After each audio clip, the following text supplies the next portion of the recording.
السلام علیکم، welcome to my channel invisible colour. آج جو میں واقعہ آپ کو سنانے جا رہی ہوں وہ ہے قبر کا سفر۔ اس دن اتوار کا دن تھا، میں کافی تھک چکا تھا۔ بچوں سے کھیل کود، پھر شام میں پکنک پر گیا۔ سارا دن مصروفیت کی وجہ سے تھک کر چور ہو گیا تھا۔ بچے اور بیوی باہر لان میں بیٹھ کر ٹی وی دیکھنے لگ گئے۔ میں جلدی سے سونے چلے گیا۔ سوتے ہی مجھے اس دن عجیب سی نیند آ رہی تھی۔ جسم میں تھکاوٹ اور ہلنے کی بھی جان نہیں تھی۔ آنکھیں نہ بند تھیں نہ کھل پا رہی تھیں۔ دماغ پر عجیب سا وزن محسوس ہو رہا تھا۔ آنکھوں کے سامنے کالا دھند چھایا ہوا تھا۔ کانوں میں عجیب سا شور تھا۔ پاؤں درد کرنے لگے تھے، جیسے خون باہر نکلنے کی کوشش کر رہا ہو۔ اتنے میں آنکھوں کے سامنے مکمل اندھیرا چھا گیا، جیسے آہستہ سے میرے جسم سے جان نکل رہی ہو۔ میری آنکھیں بند تھیں، پھر بھی مجھے وہ منظر دکھائی دینے لگا۔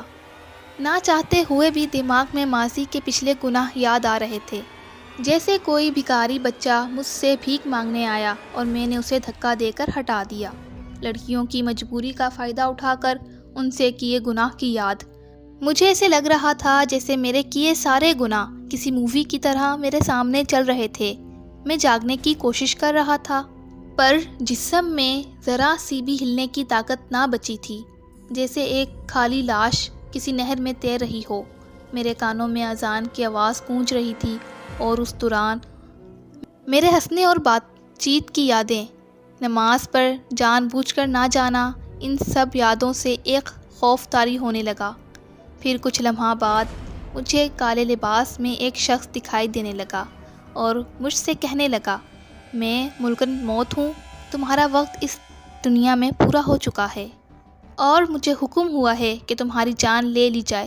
میں سن کر گھبرا گیا، روتے منتیں کرتے کہا، خدا کے لیے مجھے چھوڑ دو، میری ابھی مرنے کی عمر نہیں ہے۔ میرے چھوٹے چھوٹے بچے ہیں اور میں نے قبر کے لیے کوئی تیاری بھی نہیں کی ہے، اور میرے کوئی اچھے کام بھی نہیں ہیں، میں نے نمازیں بھی نہیں پڑھی۔ خدا کے لیے مجھے چھوڑ دو، آخری موقع دو تاکہ میں نماز پڑھوں، اچھے کام کروں، خدا کو راضی کروں، تاکہ قبر کے عذاب سے بچ جاؤں۔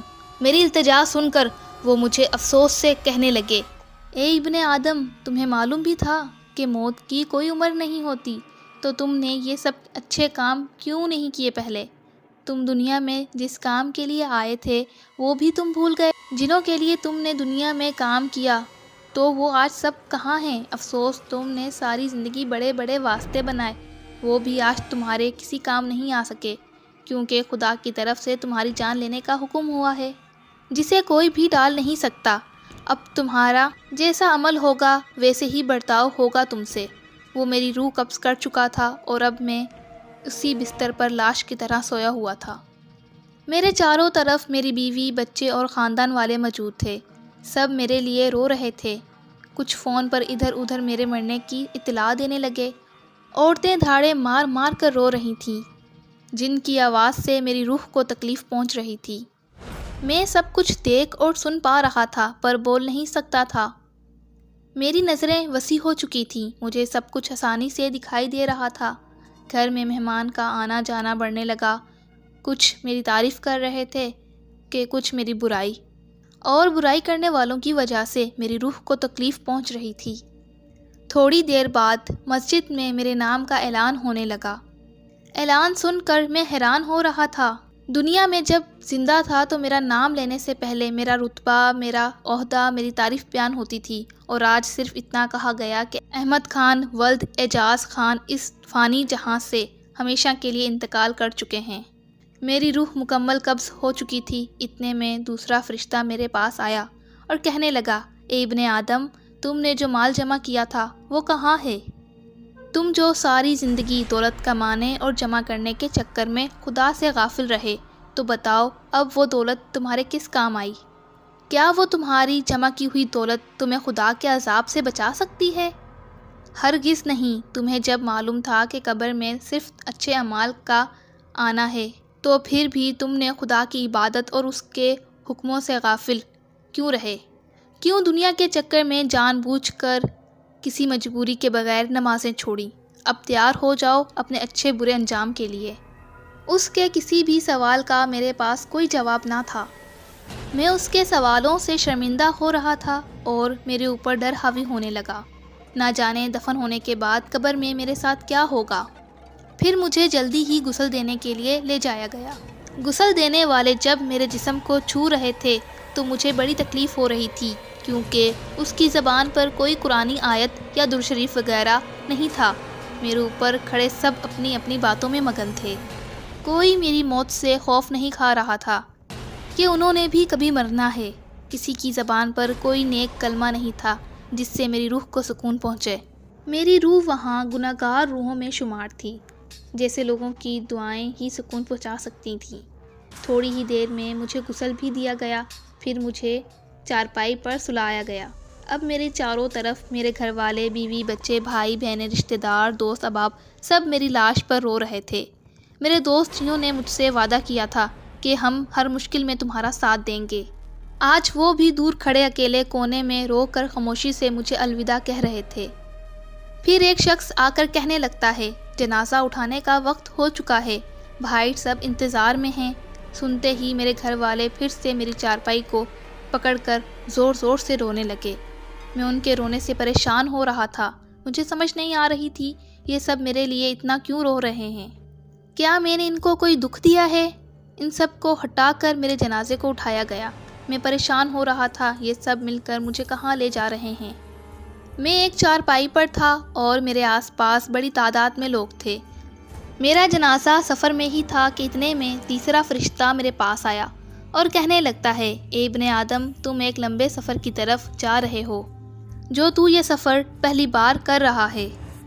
سفر کے اختتام پر تمہیں ایک چھوٹے اور تنہا مکان میں رکھ دیا جائے گا، ایک تنگ مکان میں دفنایا جائے گا، جس مکان میں تم پہلے کبھی نہیں رہے، اور اگر تمہارے اعمال اچھے ہوں گے تو وہ تنگ مکان تمہیں تنگ نہیں کرے گا، اور اگر تمہارے اعمال اچھے نہیں ہوں گے تو وہ تنگ مکان مزید تمہیں تنگ لگے گا، کیونکہ سب اپنے اعمال سے ہی اس مکان کو کشادہ اور تنگ کرتے ہیں۔ تمہیں پہلی بار اس تنگ مکان میں رکھا جائے گا اور تمہاری ہمیشہ کی زندگی قیامت تک اس مکان میں گزرے گی۔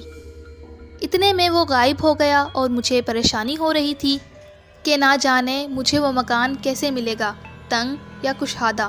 اگر مجھے تنگ مکان ملا تو میں اس میں کیسے گزارا کروں گا قیامت تک اس میں تنہا مکان میں۔ اور میرے جنازے پر بھی شرکت سبھی لوگ اپنی دنیا داری کی باتوں میں لگے ہوئے تھے۔ کسی کی زبان پر کلمہ شہادت نہیں تھا جس سے مجھے امید ہو کہ مجھے کشادہ مکان ملے گا۔ آخر کار میرا جنازہ قبرستان میں پہنچ گیا، جہاں پہلے سے ہی میرے لیے ایک گڑھے کی طرف قبر کھودی ہوئی تھی، جسے دیکھ کر میرے دل میں خوف خدا بڑھنے لگا۔ نہ جانے اس تنہا قبر میں میرے ساتھ کیا ہوگا۔ میں اس ڈراؤنی تنہا قبر کو دیکھ کر پچھتا رہا تھا کہ کاش میں نے دنیا میں اس تنہا قبر کو روشن کرنے کے لیے کوئی اچھے کام کیے ہوتے۔ کاش میں اذان سننے سے پہلے ہی مسجد چلے گیا ہوتا۔ کاش میں خود بھوکا رہ کر غریبوں کی مدد کر کے نیکیاں کماتا۔ کاش مجھے یہاں سے ایک موقع مل جائے۔ خدا کی قسم میں ساری زندگی خدا کی بندگی میں گزار دوں گا، ایک ایک پل خدا کی عبادت میں گزاروں گا۔ لیکن اس وقت میرے پاس کاش کے علاوہ اور کچھ کہنے کو نہیں تھا۔ میری قبر کو تیار کیا گیا، پھر مجھے اس میں اتارنے کے لیے اٹھایا گیا۔ مجھے قبرستان کی ساری روحیں نظر آ رہی تھیں جو مجھے عجیب عجیب نظروں سے دیکھنے لگی تھیں۔ اب میں قبر میں اتر چکا تھا۔ میرے اوپر مٹی ڈالنے سے پہلے میرے لیے دعا مانگی جا رہی تھی۔ میں خاموشی سے انہیں سن رہا تھا۔ اتنے میں چوتھا فرشتہ میرے پاس آیا اور کہنے لگا، اے ابن آدم، کل تو زمین کے اوپر تھا اور آج تو زمین کے اندر ہے۔ کل جب تو زمین کے اوپر تھا تب تو ہر چیز میں آزاد تھا، چاہے گناہ کرتا یا ثواب۔ زمین پر تمہیں آزاد چھوڑ دیا گیا تھا، لیکن اب تو زمین کے اندر ہے اور یہاں تیری کوئی مرضی نہیں چلنے والی۔ یہاں صرف تیرے اعمالوں کو دیکھ کر مرضی چلے گی۔ اگر اچھے ہوں گے تو تم یہاں بھی اپنی مرضی سے آزادی سے زندگی گزارو گے، اور اگر اچھے اعمال نہیں ہوں گے تو پھر ہماری مرضی چلے گی۔ اے ابن آدم، تو زمین پر بڑا اکڑ کے چلتا تھا، آج زمین کے اندر خاموش کیوں ہو؟ تمہیں معلوم بھی تھا کہ ایک دن یہاں آنا ہے، تو پھر اکڑ کس بات کی تھی؟ کیوں خدا کو بھول کر خود ہی فیصلے کرنے والے بن گئے؟ زمین کے اوپر کیوں لوگوں کے لیے زمین تنگ کر دی تھی؟ کیوں مظلوموں پر ظلم ڈھاتے تھے؟ وہاں سب سے محبت سے کیوں نہیں رہے؟ کاش تم نے وہاں تکلیف برداشت کر لی ہوتی۔ وہاں تم نے اگر مدد کی ہوتی تو یہاں بھی تیری مدد ہوتی، تم نے وہاں رحم کیا ہوتا تو یہاں بھی تم پر رحم ہوتا، وہاں تم نے معاف کیا ہوتا تو یہاں بھی تمہیں معاف کیا جاتا۔ کیا تم بھول چکے تھے کہ خدا کی مرضی سے یہاں بھی تمہیں آنا ہے؟ اس کے کڑے سوالوں سے مزید میری روح کو خوف ہونے لگا تھا۔ اب میرے اوپر مٹی ڈالی جا رہی تھی، وہ منظر مجھے ڈرا رہے تھے۔ میں چیخ رہا تھا، خدا کے لیے مجھے یہاں تنہا نہ چھوڑ جاؤ، میں دنیا میں تم لوگوں کے بڑے کام آیا تھا، اب خدارا تم لوگ میرے کام آؤ، مجھے اس تنہا مکان میں اکیلا نہ چھوڑو۔ مجھے وحشت ہونے لگی ہے، اندھیری قبر ہے، کوئی بھی میری منت نہیں سن پا رہا تھا۔ سب مجھے جلدی سے دفنانے میں لگے ہوئے تھے، میری قبر پر مٹی ڈل چکی تھی، سب مجھے دفنا کر اپنے گھروں کو لوٹ گئے۔ اب میں اس قبر میں تنہا تھا، مجھے وحشت ہونے لگی کہ نہ جانے اب میرے ساتھ کیا ہوگا۔ اتنے میں پانچواں فرشتہ آیا اور کہنے لگا، اے ابن آدم، وہ لوگ جو دنیا میں تیرے لیے سب سے عزیز تھے، اب وہ تمہیں دفنا کر چلے گئے ہیں، اور اگر وہ پاس بھی ہوتے پھر بھی تیری مدد نہیں کر پاتے۔ ان سے تمہارا جو بھی رشتہ تھا وہ دنیا میں ہی تھا، یہاں وہ رشتہ تجھے نہیں بچا سکے گا، یہاں پر تمہیں اپنے اعمال ہی بچا سکتے ہیں۔ آج یا تو تم جنت میں جاؤ گے یا پھر دوزخ میں ڈالے جاؤ گے۔ اب میں اندھیری قبر میں اکیلا خوف سے نڈھال تھا، اپنے انجام کا انتظار کرنے لگا۔ اب میرے لیے دنیا کی ساری رونقیں ختم ہو چکی تھیں، یاروں کی محفل، نادانیاں، عبادت سے ناگواری، سب کے انجام کا وقت آ چکا تھا۔ میں خوف زیادہ تھا کہ نہ جانے اب کیا ہونے والا ہے۔ اتنے میں قبر مجھ سے بات کرنے لگی، اے ابن آدم، اے انسان، تو بھی کتنا نادان تھا، دنیا میں اتنے مگن ہو گئے کہ یہاں قبر کی اندھیری اور تنہائی کو کبھی سوچا ہی نہیں۔ تم نے اگر دنیا میں اس اندھیری قبر کو روشن کرنے کے لیے کچھ سوچا ہوتا تو آج تیرے چہرے پر یہ خوف نہ ہوتا، تم اپنے انجام کو سوچ کر نہ ڈرتے۔ اپنے خدا کو چھوڑ کر تو دنیا کے رنگین مستیوں میں لگا رہا، آج وہی رنگین مستیاں تجھے آگ میں لے جائیں گی۔ تم نے اپنے لیے دولت جمع کی اور ساری زندگی کرتے رہے، سال میں ایک بار بھی زکوٰۃ دینے کی زحمت نہ کی۔ تیرے پڑوسیوں میں بھوکی ماں کے بھوکے بچے سو گئے، تم نے پوچھنا بھی گوارا نہ سمجھا۔ تو خاندان والوں سے، دوستیوں سے عیاشیاں پارٹیاں کرتے رہے، ہزاروں کے بل ادا کرتے رہے، باہر ہاتھ جوڑ کر کھڑے بھوکے فقیر کو کچھ پیسے نہ دیے۔ تو آج تیرا وہ سارا جمع کیا مال تمہیں سانپ اور بچھو بن کر ڈسیں گے، ڈس ڈس کر تمہارے جسم کی بوٹی بوٹی نوچ کر کھا جائیں گے۔ تو یہ نہ سوچ کہ انہوں نے ڈسنے سے تمہیں موت آ جائے گی، نہیں، یہاں تجھے کبھی موت نہیں آئے گی۔ اے انسان، تو خدا کے عذاب سے کیوں نہیں ڈرا؟ دنیا داری میں لاکھوں اڑا دیے، چند پیسے مسکینوں کو بھی نہیں دیے، بیوی سے اپنا ہر حکم منوایا، کبھی نماز کا بھی کہا ہوتا، بچوں کو مہنگی مہنگی جگہ تعلیم دلوائی، انہیں کبھی نماز اور قرآن بھی سکھایا ہوتا، کم سے کم جو آج تجھ پر کچھ آیتیں پڑھ کر بخشتے، شاید ان سے ہی تیری بخشش ہو جاتی۔ اب کچھ دیر میں تیرے پاس یہاں منکر نکیر آئیں گے جو تجھ سے کچھ سوال کریں گے۔ سوال بہت آسان ہوں گے، تم اگر مومن ہوگے تو ان سوالوں کا جواب آسانی سے دے جاؤ گے، اگر تم مومن نہیں ہوگے تو کسی بھی ایک کا جواب نہیں دے پاؤ گے۔ اس کے بعد تم پر رحم کیا جائے گا یا عذاب دیا جائے گا۔ میں ان منکر نکیر کے انتظار میں تھا، نہ جانے کب آئیں گے اور کیا سوال پوچھیں گے۔ کچھ دیر بعد وہ خوفناک چہرے آ گئے، وہ دو ہی تھے، مجھ سے پوچھنے لگے، تیرا رب کون ہے؟ سوال آسان تھا پر جواب دینے کے لیے میری زبان ساتھ نہیں دے رہی تھی، کیونکہ میں مومن نہیں تھا، میں نمازی نہیں تھا، میں خدا کا فرما بردار بندہ بھی نہیں تھا۔ میں جواب میں خاموش رہا۔ پھر پوچھنے لگے، تیرا نبی کون ہے؟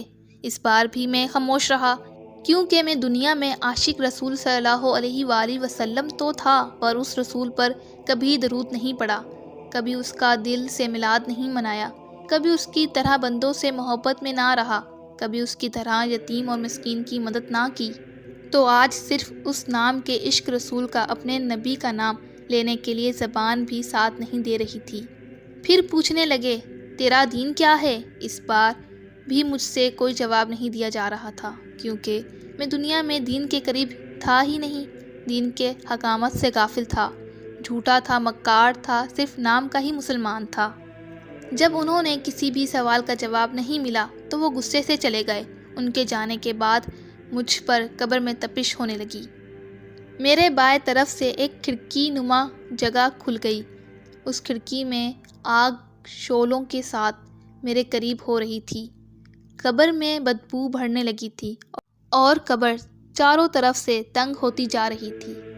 آگ کی تپش سے میرے جسم کا ہر حصہ جل رہا تھا۔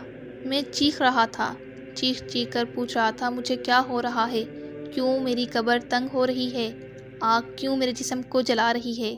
قبر سے آواز آنے لگی، اے انسان، قبر کا تنگ ہونا، بائیں طرف سے کھڑکی کھلنا، یہ سب تیرے اعمالوں کا کیا دھرا ہے۔ تو اگر دنیا میں خود کو تنگ رکھتا تو تمہیں یہاں وسیع قبر ملتی۔ اب تیرے چیخنے کا کوئی فائدہ نہیں، یہاں تیرے جیسے تیری طرح کے بے شمار انسان چیخ رہے ہیں۔ یہ سب تجھے پہلے سوچنا چاہیے تھا۔ اب عذاب کے لیے تیار ہو جا۔ وہ آواز خاموش ہو گئی۔ آگ میرے بہت قریب آ چکی تھی، میرا چہرہ آگ سے جل رہا تھا۔ اس آگ کی تپش دنیا کی آگ سے کئی گنا زیادہ تھی۔ آگ کی تپش مزید تیز ہوتی جا رہی تھی، کچھ ہی لمحوں میں میرے چہرے سے ہو کر پورے جسم کو جلانے لگی تھی۔ بہت دیر تک میں آگ میں جلتا رہا، چیختا رہا، وہاں کوئی میری چیخ و پکار سننے والا نہیں تھا۔ کچھ دیر بعد میرے جسم سے آگ بجھنے لگی، میرے جسم کو ٹھنڈک سکون مل رہا تھا۔ میں نے پھر پوچھا، اچانک میرے جسم سے آگ کیوں بجھ گئی اور میرے جسم کو راحت بھرا سکون کیسے مل رہا ہے؟ میں تو گنہگار ہوں۔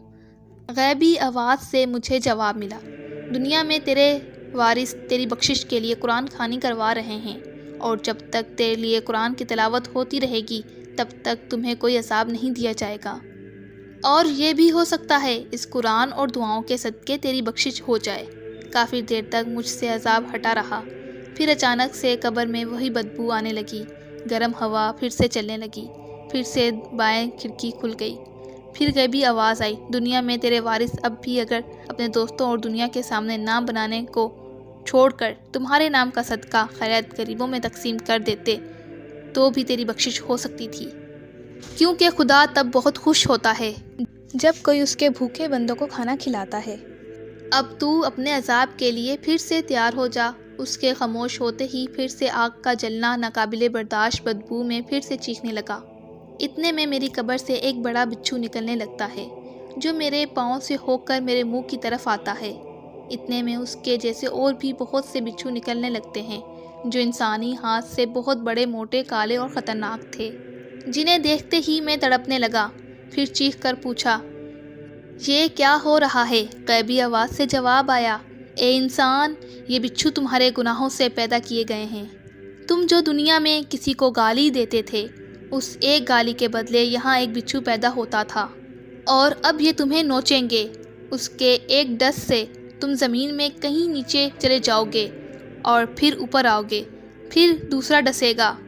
جتنی تم نے گالیاں دی ہوں گی اتنے بچھو ہوں گے اور اتنی ہی بار تمہیں ڈسیں گے، اور اس تکلیف کا کوئی اندازہ نہیں لگا سکتا، اور اس تکلیف کے بعد تمہیں احساس ہوگا کہ کاش تم نے کبھی مذاق میں بھی گالی نہ دی ہوتی۔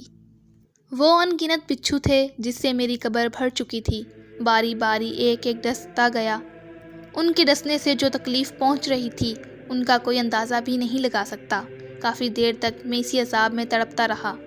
جب مجھ پر وہ سزا پوری ہوئی تو مجھے بڑے جہنم میں لایا گیا۔ وہاں کی دنیا ہی الگ تھی، ایسی دنیا جس کا کوئی تصور بھی نہیں کر سکتا۔ جہنم کی دنیا بہت بڑی تھی، ہر جگہ آگ ہی آگ تھی۔ میرے ساتھ ایک سزا دینے والا فرشتہ تھا جس نے مجھ سے کہا، اے انسان، یہ وہ جہاں ہے جس کا دنیا میں کوئی انسان تصور بھی نہیں کر سکتا۔ یہاں سبھی گناہ گار ہیں، اور اب تم دیکھو گے کس کس کو گناہ کی سزا مل رہی ہے۔ میں خوف زدہ ہو چکا تھا، ہر طرف چیختے لوگ تھے جو آگ میں جھونکے جا رہے تھے۔ میں ایک جگہ پہنچا جہاں جہنم کا ایک بڑا گڑھا تھا جس میں ان گنت لوگ جل رہے تھے۔ ان کی چیخیں اتنی زور سے تھیں کہ اگر وہ آواز دنیا میں سنائی دی جائے تو ہر انسان کے کان کے پردے پھٹ جاتے۔ جس طرح وہ آگ میں جل رہے تھے، اگر دنیا والوں کو دکھائی دیتا تو وہ دیکھتے ہی مر جاتے۔ پھر فرشتہ کہنے لگا، جہنم کے اس گڑھے میں یہ سب مسلمان ہیں، انہوں نے دنیا میں بہت سے اچھے کام کیے، غریب مسکینوں کی مدد کی، خدا کے نام کی خیراتیں کی، لوگوں کے کام آئے، پر انہوں نے وہ نہیں کیا جو انہیں یہاں کام آتا۔ انہوں نے نمازیں نہیں پڑھی۔ خدا سب کچھ معاف کر سکتا ہے، پر جان بوجھ کر نماز نہ پڑھنے والے کو کبھی معاف نہیں کر سکتا۔ کیونکہ نماز خدا کا اپنے محبوب حضرت محمد صلی اللہ علیہ وآلہ وسلم کو دیا ایک تحفہ ہے۔ اگر کوئی بندہ اس کے محبوب کو دیا تحفے کی لاج نہیں رکھتا تو پھر خدا بھی اس بندے کی لاج نہیں رکھتا۔ اسی لیے یہ سب عذاب میں جل رہے ہیں کیونکہ انہوں نے جان بوجھ کر نماز نہیں پڑھی۔ اس گڑھے کے ساتھ وہاں جہنم کا چھوٹا ایک اور بھی گڑھا تھا جس میں بہت سے لوگ عذاب کاٹ رہے تھے، پر ان پر تھوڑی نرمی تھی۔ میں نے حیران ہو کر پوچھا، پر جواب دیا، یہ وہ سب ہیں جو کبھی کبھار نماز پڑھتے تھے۔ انہیں کم عذاب اس لیے مل رہا ہے کیونکہ انہوں نے جتنی بھی تھوڑی بہت نمازیں پڑھی تھیں، ان نمازوں کے صدقے اور اجر میں ان کی سزا کم ہو گئی۔ پھر میں جہنم کے دوسرے گڑھے میں پہنچا جو بہت بڑا تھا۔ اس میں بھی وہی سب کچھ تھا۔ لوگ چیخ رہے تھے، رو رہے تھے، معافیاں مانگ رہے تھے۔ اس گڑھے میں صرف عورتیں ہی تھیں جو سخت عذاب جھیل رہی تھیں۔ ان کے جسم کو آگ جلا رہی تھی اور مختلف خطرناک جیت جسم کو نوچ رہے تھے، جن کے نوچنے سے جسم کی بوٹیاں نکل رہی تھیں۔ ان کی معافی اور چیخیں پکار تھیں، ہم پر رحم کھایا جائے، ہمیں آخری بار دنیا میں واپسی بھیجو۔ خدا کی قسم کبھی گھر سے نہیں نکلیں گی، کبھی غیر مرد یا غیر محرم کو نہیں دیکھیں گے، ہر وقت عبادت میں رہیں گے، اپنا جسم ڈھانپ کر چھپا کر پردے میں رکھیں گے، کبھی اپنے جسم کی نمائش نہیں کریں گے۔ یہ سب کیا کہہ رہی ہیں؟ میرے سوال پر فرشتہ کہنے لگتا ہے، یہ وہی عورتیں ہیں جو دنیا میں اس عذاب سے غافل رہیں، جو خدا اور قرآن کے حکم کو ٹھکرا کر دنیا کے مزے میں لگی رہیں۔ ان عورتوں نے اپنے جسم پر اپنی مرضی چلائی، انہوں نے اپنے جسم کو پردے میں نہیں رکھا، انہوں نے قرآن کے حکم کو چھوڑ کر نامحرم مردوں کے ساتھ کندھے ملائے، انہوں نے دولت اور شہرت کی خاطر اپنا جسم بیچا، اپنے آپ کو نامحرم مردوں کی نظروں میں لائیں۔ انہوں نے حضرت محمد صلی اللہ علیہ وآلہ وسلم کی بیٹی حضرت فاطمہ رضی اللہ عنہا کی زندگی، پاکیزگی اور پردے کو چھوڑ کر دنیا کے مکار اور غلط عورتوں کو اپنا آئیڈیل سمجھا اور اپنی زندگی بھی انہی کی طرح گزاری۔ اگر انہوں نے 4 دن کی زندگی میں دنیا کے مزے اور بے حیائی کو چھوڑ کر حضرت فاطمہ رضی اللہ عنہا کی طرح پاکیزگی اور پردے میں گزاری ہوتی تو آج یہ عورتیں اس جنت کی سردار حضرت فاطمہ رضی اللہ عنہا کے ساتھ جنت کے خوبصورت باغوں میں بیچوں بیچ ہوتیں، لیکن اب ان کا کچھ نہیں ہو سکتا کیونکہ یہ ہمیشہ کے لیے اس جہنم میں ڈال دی گئی ہیں۔ پھر اسی کے ساتھ ایک اور چھوٹا گڑھا تھا جس میں بھی صرف عورتیں ہی تھیں، لیکن ان پر عذاب میں کچھ نرمی تھی۔ میرے پوچھنے پر جواب ملا، یہ وہ عورتیں ہیں جنہوں نے ساری زندگی اپنے جسم کو نامحرم سے چھپانے کی پوری کوشش کی اور اپنی نظروں کو نامحرم سے ہٹائے رکھا۔ ان پر عذاب میں کمی اس لیے ہے کیونکہ ان کے گناہ بہت چھوٹے ہیں۔ ان کے گناہ ہیں شوہر کی نافرمانی، اپنی اولاد کو دین کی تربیت پر زور نہ دینا، خاص اپنی بیٹیوں کو حیا اور پردہ نہ سکھانا جیسے گناہ۔ یہ اپنے حصار کی سزا کاٹ کر آزاد ہو جائیں گے۔ جہنم میں عورتوں کی تعداد زیادہ تھی، سب کو عذاب میں دیکھ کر دل لرز رہا تھا۔ پھر ایک جگہ پہنچا جہاں پر سخت خوفناک عذاب دیا جا رہا تھا۔ انہیں ایک جگہ کھڑا کر کے آگ کی موٹی اور تلوار سے تیز کیل ان کی آنکھوں میں ٹھوکی جا رہی تھی۔ وہ کیل ان کی آنکھوں کے ہو کر پچھلی طرف سے نکل رہی تھی۔ ان کی آنکھوں میں بڑا سوراخ بن رہا تھا، وہ درد سے چیخ رہی تھیں، ان کی چیخیں پورے جہنم میں سنی جا رہی تھیں۔ ایسے عذاب انہیں بار بار دیا جا رہا تھا۔ ان کا جسم آگ سے جل کر بھسم ہو چکا تھا، پھر بھی وہ عذاب کاٹ رہے تھے۔ فرشتے کہنے لگے، یہ وہ بدبخت ہیں جنہوں نے اچھے کام تو کیے پر خدا کے منع کرنے کے باوجود بھی نامحرم کو جی بھر کر اور ہوس سے دیکھتے رہے۔ انہیں معلوم تھا نامحرم کو دیکھنا بڑا گناہ ہے، پھر بھی یہ دیکھتے رہے۔ ان سے باتیں کی، ان سے ہنسی مذاق کی اور آج یہ چیخ رہے ہیں، ہمیں چھوڑا جائے۔ ہمیں معلوم نہیں تھا کہ نامحرم کو دیکھنے کی اتنی بڑی سزا ملے گی، لیکن آج ان پر کوئی رحم نہیں کیا جائے گا کیونکہ دنیا میں انہوں نے خدا کے حکم کو نہیں سنا، تو آج خدا بھی ان کی منتوں کو نہیں سنے گا۔ جہنم میں مختلف بڑے گڑھے تھے جن میں سب کو الگ الگ گناہوں کی سزا مل رہی تھی۔ کچھ چھوٹے گڑھے تھے، کچھ بڑے گڑھے تھے، عذاب کاٹ رہے تھے سب لوگ۔ پھر فرشتے کہنے لگتے ہیں، یہاں وہ لوگ بھی ہیں جنہوں نے دنیا میں بہت اچھے کام کیے، نمازیں پڑھی، کبیرہ گناہوں سے بچے رہے، لیکن جھوٹ بولا، منافقت کی، حسد کیا، غیبت کیا، دل میں برائی رکھی، جیسے چھوٹے سے سخت عذاب والے گناہوں سے نہیں بچے۔ اسی لیے یہ ان چھوٹے گناہوں کی سزا کاٹ رہے ہیں اور انہیں تب تک سزا ملتی رہے گی جتنی بار انہوں نے جھوٹ بولا، غیبت کی، حسد کیا، اتنی ہی بار انہیں یہ سزا ملے گی۔ یہ آزاد ہو جائیں گے اور اپنے کیے دوسرے گناہوں کی سزا کاٹیں گے، پھر ایک اور جگہ جہاں مرد اور عورتوں کو ایک ہی سزا مل رہی تھی، چاروں طرف ان کی آگ تھی۔ اس آگ میں بڑے بڑے گولے تھے جس میں وہ جلائے جا رہے تھے اور سخت عذاب کاٹ رہے تھے۔ وہ آگ میں جل رہے تھے، انہیں کسی سخت چیز سے مارا بھی جا رہا تھا، ان پر کڑے سے کڑا عذاب تھا۔ پھر میں نے پوچھا، انہیں کس گناہ کی سزا مل رہی ہے جو انہیں سب سے سخت عذاب دیا جا رہا ہے؟